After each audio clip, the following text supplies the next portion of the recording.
be going into the more details of tablet manufacturing, and we will be discussing granulation and compression. The material for this lecture has been taken by the Theory and Practice of Industrial Pharmacy by Leon Lachman. This is the outline of the lecture. Firstly, we will be having an introduction of the tablet manufacturing. Then we will be discussing the details of granulation, the tableting machines, what are the tableting problems, and finally we will be concluding our lecture. As you know, the tablets are solid dosage forms usually prepared with the aid of suitable pharmaceutical excipients. They are divided into two major categories depending upon process of manufacturing. These include the compressed tablets and the molded tablets. The compressed tablets are one of the most widely used type of the tablets, and in this lecture we will be more concentrating on the manufacturing of the tablets by compression method. So this is the flow chart for manufacturing of the tablets. The first step into the manufacturing of tablets is weighing of the raw materials which take place into the dispensing area. Afterwards, the raw materials are sent into another section where the mixing and granulation of the raw materials takes place. There may be some specialized sections where the mixing and granulation may be carried out at a time. After the granulation of the raw materials, the granules are sent into the compression area where different types of the compression machines are available which are used for the compression of the powder and by which we get the tablets. After which, if the tablet has to be coated, it goes into the coating area for various types of the coating, and after the coating the tablets go into the packaging area for their final packaging into the containers. As discussed earlier, if the tablet is a plain tablet and if it does not require any kind of the coating, the tablets will be directly going from the compression area to the packaging area. One of the most important steps into the manufacturing of the tablets is granulation. The granulation helps into the free-flowing powder and as well into the compression of the tablets. There are majorly two main methods for making the granules. Number one is the wet granulation, second is dry granulation, while there are some substances which may be sent directly into the compression. As you see into the diagram, into the major portion of the formulation, the granulation is achieved by wet granulation, while in few of the cases the granulation may be achieved by dry granulation, while in only a few of the formulations direct compression can be carried out. We will go into these three different methods for granulation into the next slides. Firstly, the wet granulation. The wet granulation is one of the most widely used and most effective methods for achieving granulation. However, it is also one of the most difficult methods because it involves more number of steps and more time and more labor for the manufacturing of the granules. The one of the major problem with this method is also that the substances which are destroyed by heat and moisture cannot be processed by this method. For those kind of the methods, we may go for the dry granulation, or if it is possible, we may go for direct compression. So these are the steps involved into the wet granulation. The first step into the wet granulation is the weighing of raw material.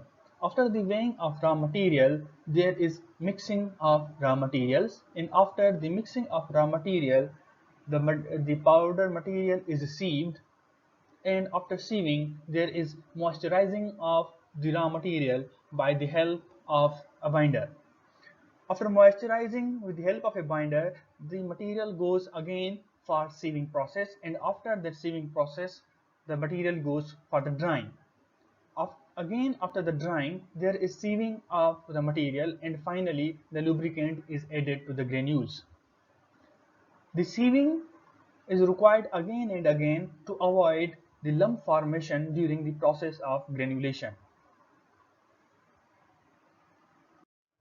As discussed earlier, the wet granulation cannot be used for heat and moisture sensitive materials. It can also be not used for the materials which are too much sticky. For those materials, dry granulation is used. Dry granulation is also known as double compression or slugging. The steps involved into the drying granulation is weighing.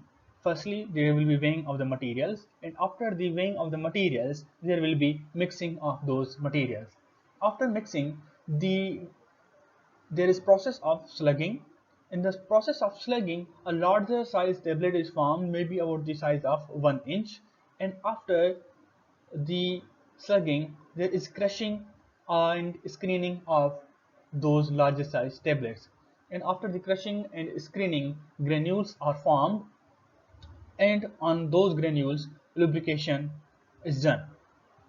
Now this is why this method is called as the double compression, because first the compression takes place at the slugging stage, while the next compression takes place when the final tablet is manufactured. And slugging is named because of the step of slugging into the manufacturing of the granules.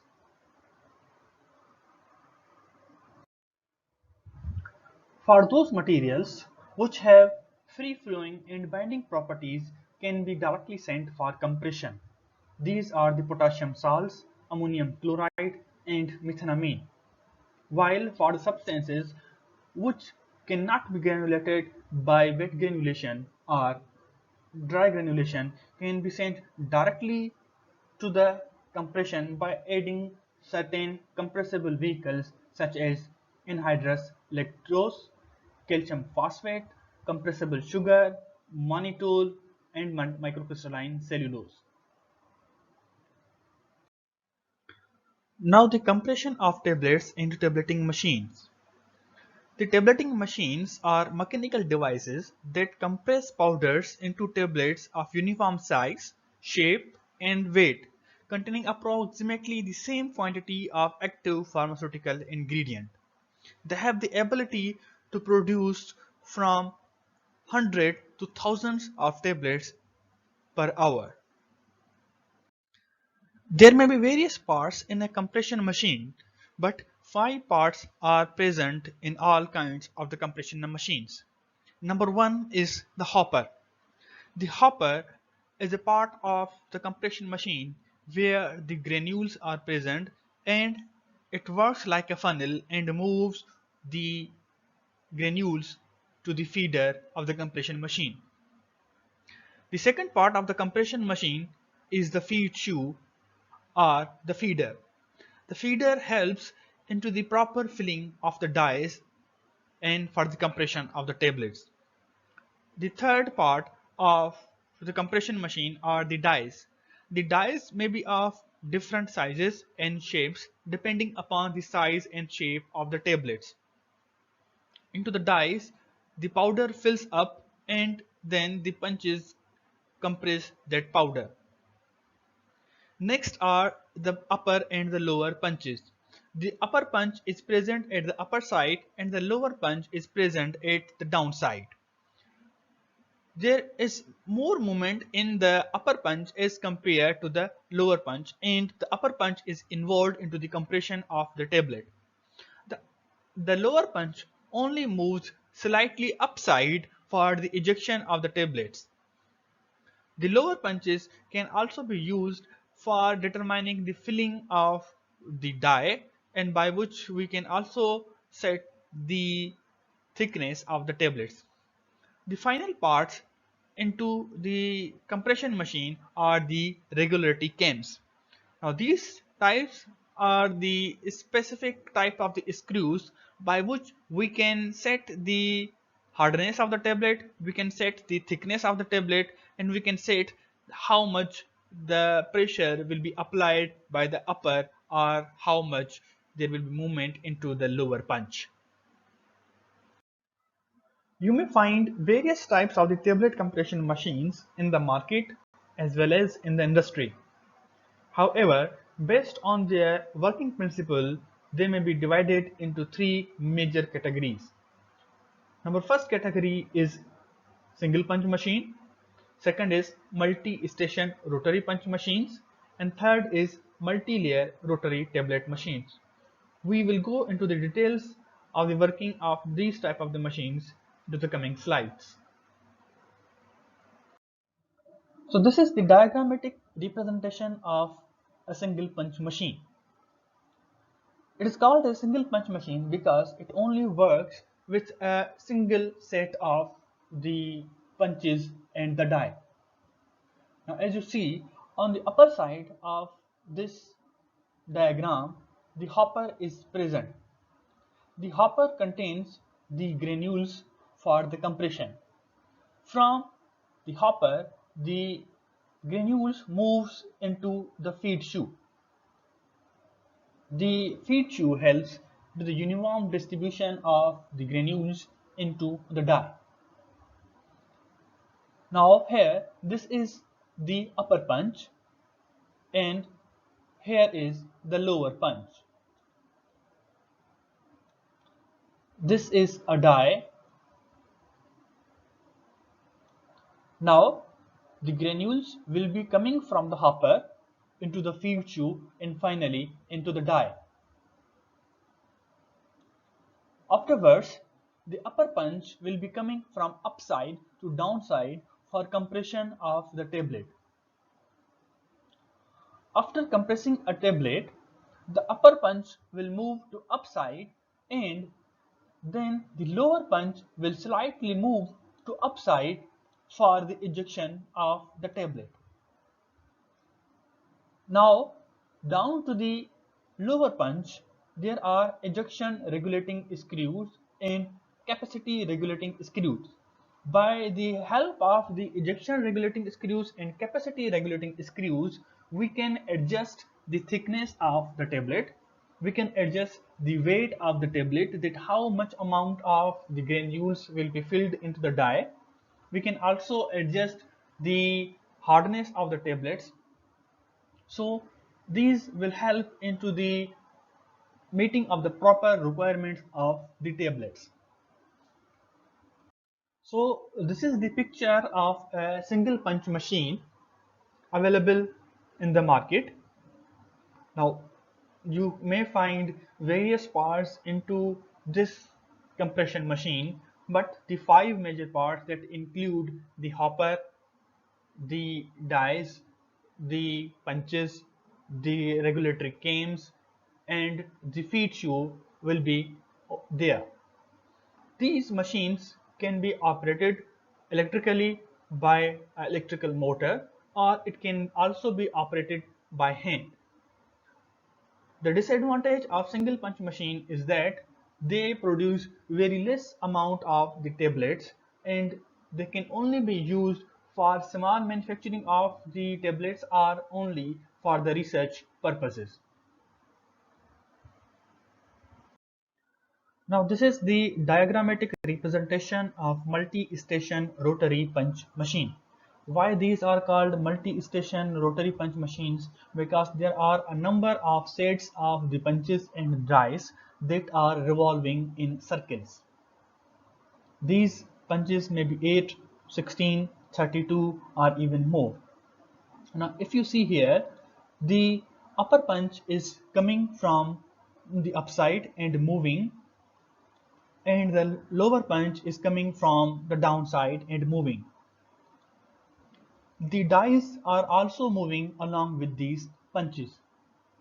Now when this set of punches and dies moves through the feeder fills the powder into these dies. Now when these dies move further, there is presence of scraper which removes the excess of the powder from the die. Now if you see on the downside of the lower punches, there is a fill cam. Now fill cam can help into the adjustment of the level of the lower punch and by this we can determine that how much of the powder will be filled into the die. There is also weight adjustment ramp and weight control unit. By adjusting the level of these dies, we can determine that how much of the powder will be filled into the die, and by this we can determine what will be the weight of the tablet.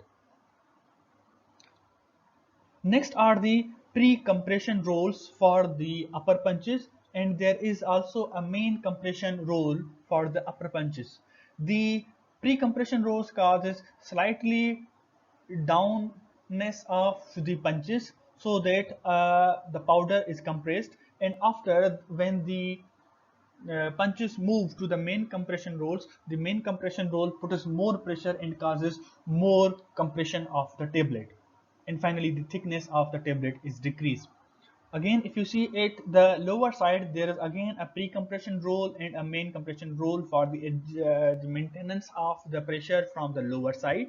Now as the dies move further, there are upper lifting cams that can be adjusted, and by the help of the upper lifting cam, the shape is such that the punches, when they are moving to the upside, okay, and there is a decompression of the tablet. And if you see from the downside, there is a ejection cam, okay, which is slightly upward movement of the lower punch, and because of that the tablet are ejected out from the dies. This is the picture of multi-station rotary punch machine that is available in the market. Koch is one of the renowned companies that produces compression machines, and their machines are used by the various pharmaceutical industries. These machines have digital control panel, and these have different detectors and warning systems, so that if any problem into the working of the machine is occurring, or any problem into the compression of the tablet is occurring, they will warn us, and that problem then can be rectified. These machines may contain up to 64 punches and the die sets, so they can produce about 1 lakh of the tablets per hour. However, the compression machines are not used at their maximum output because there may be chances of the damage to the compression of the tablets, so they are most often operated at their optimum speeds. These machines can also have multiple of the hoppers, and there will be two sets of the pre-compression and the main compression rolls, so there will be two outputs for the compression machines as well, so by this they can produce more number of the tablets. This is the picture of a multi-layer rotary tablet machines. The multi-layer rotary tablet machines are used for manufacturing of double layer or compressed coated tablets.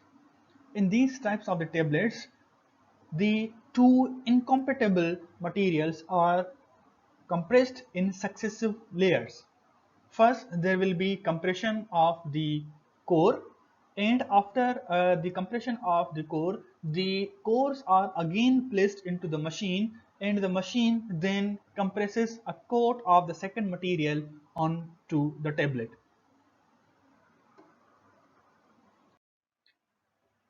This video will give you the complete demonstration that how the tablets are compressed in a compression machine. The first stage is the filling. In filling, the powder from hopper comes into the feeder or feed shoe, and the dies are filled. The lower punches, by the help of the lower cam, come down for the proper filling of the die. The lower punches then move to the metering cam, that is the second stage of the compression. By the help of this, the excessive of the powder is removed from the die, or a scraper can also be used for this purpose.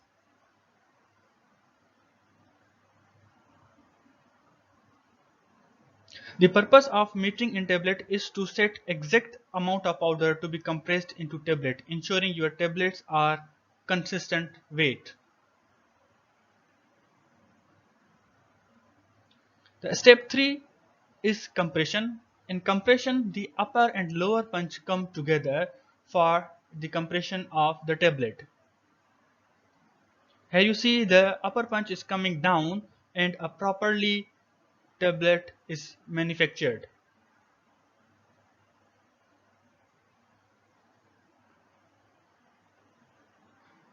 The technician can set the thickness and hardness of the tablet. Every tablet mix is different, so your tablet press will have to be turned to your mix. So different type of the formulation will require different adjustments into the tablets. The next stage is the ejection of the tablets. In the ejection of the tablets, the upper punch slightly moves to the upside and the lower punch will slightly move to upside for ejection of the tablet. Then there is a scraper which removes the tablet from the die and the tablet will go out of the machine.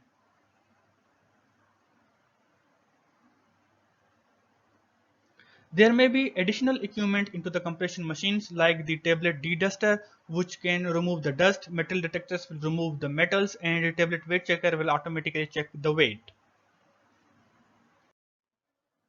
Now the tableting problems. We can face various types of the tableting problems when we are compressing or manufacturing the tablets. These problems are other than the deviations into the weight, friability, thickness, hardness, and the diameter.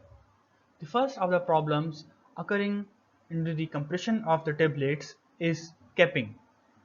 Capping is partial or complete separation of the top or bottom of tablet due to air entrapment in the granular material, and this can be due to the large amount of fine powder present into the granulation. This can be overcome by removing the fine powder by passing the granules from 100 to 200 mesh C. The second problem into the compression of tablets is lamination. It is the separation of the tablet into two or more distinct horizontal lines. This may occur due to too much of the hygroscopic lubricant, for example magnesium stearate. This type of problem can be overcome by decreasing the amount of the lubricant or changing the lubricant. This may also occur due to various types of the problems into the machine adjustment. The next problem in compression of tablet is cracking. The cracking is small fine cracks observed on the upper and lower central surface of tablets or rarely of the side wall. This may be due to the large size of the granules and can be overcome by decreasing the granular size. Next problem is the chipping of the tablets.